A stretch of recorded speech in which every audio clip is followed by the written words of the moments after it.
Empirical and साथ में लिखते रहो बच्चे लोग, तुम लोग के लिए बहुत फायदा हो जाएगा। Molecular formula,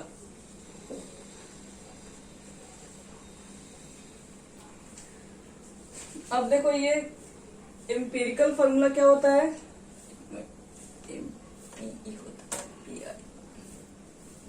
empirical formula and molecular formula. पहले तुम लोग को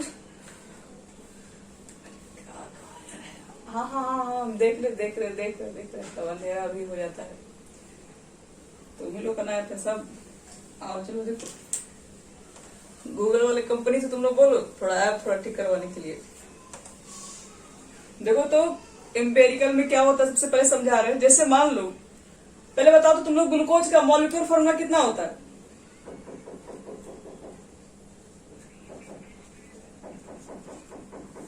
चलो बहुत बढ़िया, सबको मालूम है ये फॉर्मूला। ये तो मॉलिक्यूलर फॉर्मूला हो गया बच्चे लोग, इसको तो सबको मालूम है, लेकिन आज तक कोई ये नहीं जान पाया कि इसकी एम्पेरिकल फॉर्मूला क्या होती है। तो पहले इसकी डेफिनेशन बता दिया जाए तो और भी अच्छे समझ में आ जाएगा। तो देखो एम्पेरिकल फॉर्मूला कहते किसको है, एक मॉलिक्यूल्स के अंदर जितने एटम प्रेजेंट है उसका सिंपलेस्ट रेशियो ले लो। जैसे कि ग्लूकोज का फॉर्मूला ये है, एक मॉलिक्यूल फिर से बोलो। हाँ, मानते कि अगर मेरे पास कोई भी वन मॉलिक्यूल्स, कोई भी अगर मान लो कि कोई सब्सटेंस आपके पास वन मॉलिक्यूल्स अगर प्रेजेंट है, जैसे मान लो मेरे पास ग्लूकोज ही वन मॉलिक्यूल प्रेजेंट है, तो वन मॉलिक्यूल ग्लूकोज प्रेजेंट है, उसका आपको दिखाई पड़ेगा मॉलिक्यूलर फॉर्मूला होता है C6H12O6। हम लोग जो एक्चुअली जो पढ़ते हैं ना वो मॉलिक्यूलर फॉर्मूला ही पढ़ते हैं। जैसे कार्बन डाइऑक्साइड का मॉलिक्यूलर फॉर्मूला बोलोगे तो CO2 होगा। अगर आप पूछेंगे बताओ कि इथाइल अल्कोहल का मॉलिक्यूलर फॉर्मूला बताओ तो C2H5OH बोलिएगा। तो इसका मतलब हम जो लोग भी याद करते हैं वो सब मॉलिक्यूलर फॉर्मूला ही याद करते हैं, लेकिन हमें क्या करना है, एम्पेरिकल फॉर्मूला पढ़ना है। तो पहले काम करो कि मॉलिक्यूलर फॉर्मूला पहले आप लिख लीजिए। उस मॉलिक्यूलर फॉर्मूला में जितने एलिमेंट्स है आप ले लो पहले। यही 3 एलिमेंट दिख रहा है बच्चे लोग, एक कार्बन है, हाइड्रोजन है, ऑक्सीजन है, और जितने उसके एटम है उसके सिंपलेस्ट रेशियो निकालो। तो कार्बन के 6 एटम है, हाइड्रोजन के 12 है, ऑक्सीजन के 6 है। अब देखो इसका सिंपलेस्ट रेशियो क्या होगा, क्या कोई ऐसा नंबर है जो तीनों को कैंसिल कर सके?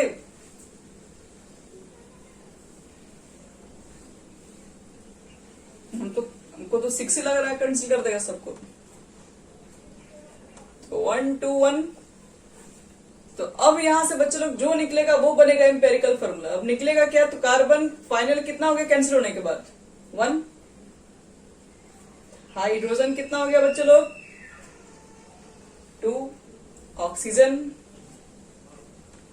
1, और यही हमारा हो गया एम्पेरिकल फॉर्मूला। तो कुछ समझ में आया एम्पेरिकल फॉर्मूला क्या होता है, कैसे डिफरेंट होता है मॉलिक्यूलर फॉर्मूला से?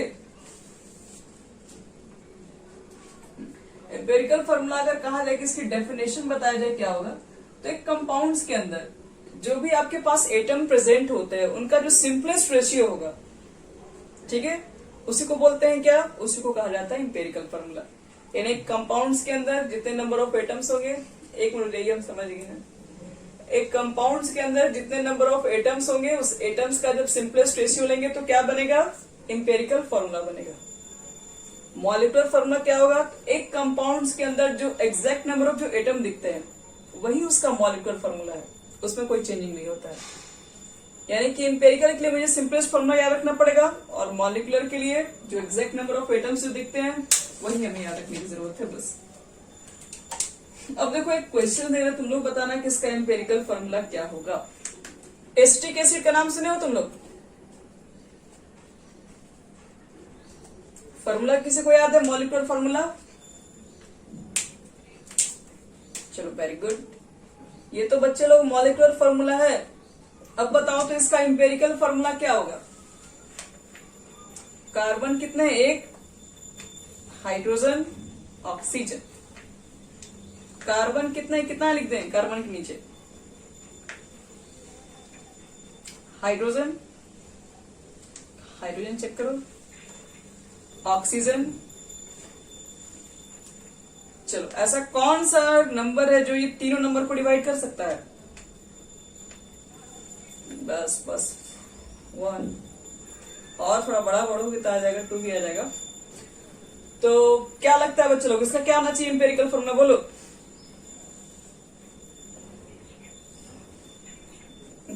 CH2O। तो देखने तो लग रहा है कि एम्पेरिकल फॉर्मूला बहुत खतरनाक है कि कंपाउंड के लिए अलग अलग देख रहे, 2 अलग अलग कंपाउंड के लिए सेम एम्पेरिकल फॉर्मूला आ सकता है। इसलिए जब भी एमसीक्यू क्वेश्चन आएंगे ध्यान देना कि एक ही कंपाउंड लिख दिया जाएगा और पूछ देगा किसका एम्पेरिकल फॉर्मूला है, एसिटिक एसिड भी लिखेगा तब भी उसका आंसर है, ग्लूकोज भी लिखेगा तब भी उसका आंसर है। तो इसलिए इस तरह के क्वेश्चन को अच्छे से हम लोग फाइंड करते हैं। तो दोनों क्लियर हो गया, दोनों फॉर्मूला में क्या डिफरेंस होता है।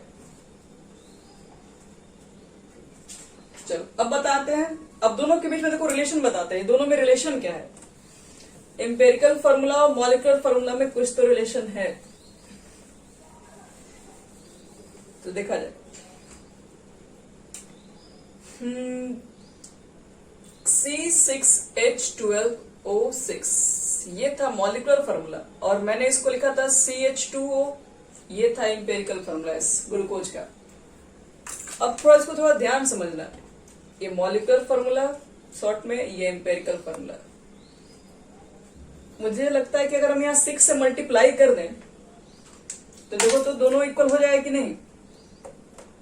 C6H12O6 इसका मतलब है कि 6 एक ऐसा नंबर है जो कि एम्पेरिकल फॉर्मूला में मल्टीप्लाई कर दिया जाए तो वो पूरा बना देता है क्या, मॉलिक्यूलर फॉर्मूला। तो देखो तो हम लोग इसको इतना लिख सकते हैं कि नहीं, molecular formula is equal to,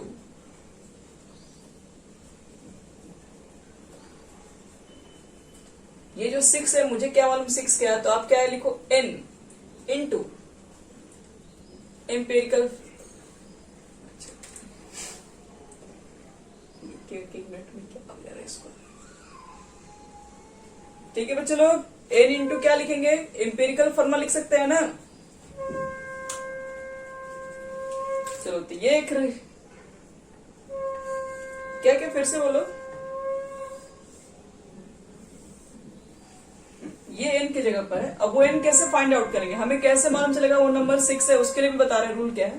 पहले एक छोटा सा रिलेशन है ये, अगर आपसे कोई पूछे कि तब n की वैल्यू हमें तो मान लो इस क्वेश्चन में रख दिए तो मालूम चल गया, लेकिन अपने मन से मुझे कैलकुलेट करना तो कैसे निकालेंगे, तो बिल्कुल भी टेंशन मत लो, देखो कैसे निकालेंगे। सबसे पहले लिख दो मास ऑफ, एक मिनट मास नहीं, molecular mass of molecular formula,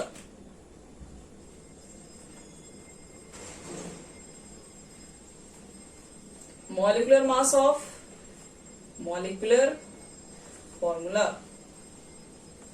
और बटे में क्या लिखोगे बच्चे लोग, तो एम्पेरिकल मास, हाँ empirical mass of empirical formula कहोगे, आ जाएगा ऐसे। चलिए हम लोग देखते हैं, नहीं आएगा तब भी हम लोग यहीं पे हैं। चलो बताओ तो molecular mass of molecular formula, इसका मॉलिक्यूलर मास क्या होगा मॉलिक्यूलर फॉर्मूला का, तो ग्लूकोज का तो याद हो गया होगा ना, ग्लूकोज का मॉलिक्यूलर मास कितना आता है, किसी को भी याद है इसमें, कार्बन का होता है 12 इंटू 6, हाइड्रोजन का 1 इंटू 12, ऑक्सीजन का होता है 16 इंटू 6। सब कुछ कैलकुलेट करके देख लो कितना आएगा, हमें तो लगता है कि आना चाहिए 180, देखो तो 180 आ रहा है सबका,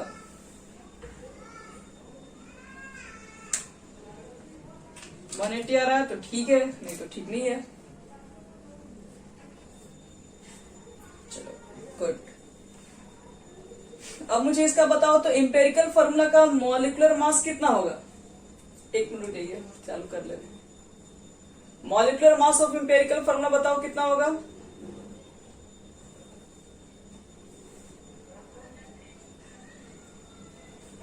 आगे स्क्रीन आ गया, कितना हो रहा बच्चे लोग, कार्बन का 12, हाइड्रोजन का 1 इंटू 2, ऑक्सीजन का 16, कुल कितना हो रहा है 16, 12, 2, देखो तो टोटल 30 हो जाएगा, और कैंसिल कर दो तो कितना हो जाएगा 6 आएगा, 180/30, हाँ अच्छा एक मिनट, पहले बताओ कि मॉलिक्यूलर मास निकालने आ गया ना इसका, मॉलिक्यूलर फॉर्मूला का, और एम्पेरिकल फॉर्मूला का मॉलिक्यूलर मास निकाल के नीचे लिख दिया हम लोग। ये तो फॉर्मूला है, एम्पेरिकल मास ऊपर है मॉलिक्यूलर मास। यहां तक ठीक है? कैंसिल कितने बार में हो जाएगा बताओ? 6 बार में हो जाएगा कि नहीं?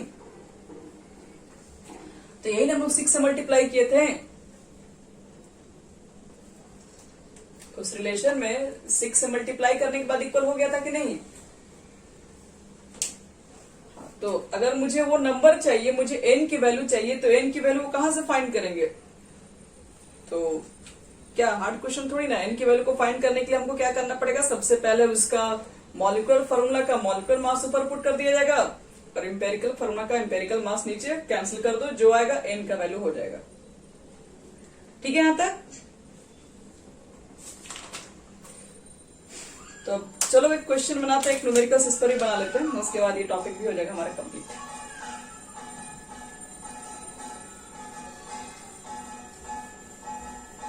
जिसको डाउट से बच्चे लोग पूछते रहना, एकदम बीच में क्लियर होना चाहिए हर चीज, क्योंकि हम लोग इस लेसन को खत्म करने जा रहे हैं। चलिए एक क्वेश्चन हम दे रहे हैं आपको फाइंड करने के लिए, थोड़ा छोटा क्वेश्चन दिया जाए, फर्स्ट टाइम दे रहे हैं, लेकिन क्वेश्चन छोटा नहीं, इससे बड़ा। चलो ठीक है, क्वेश्चन आपके पास है, कह रहा है कि एक इनऑर्गेनिक सॉल्ट है। देखना इसके क्वेश्चन थोड़ा लंबे होते हैं, ठीक है? एग्जामिनेशन में इसके क्वेश्चन जनरली पूछे जाते हैं। क्वेश्चन आपके पास है एन इनऑर्गेनिक सॉल्ट,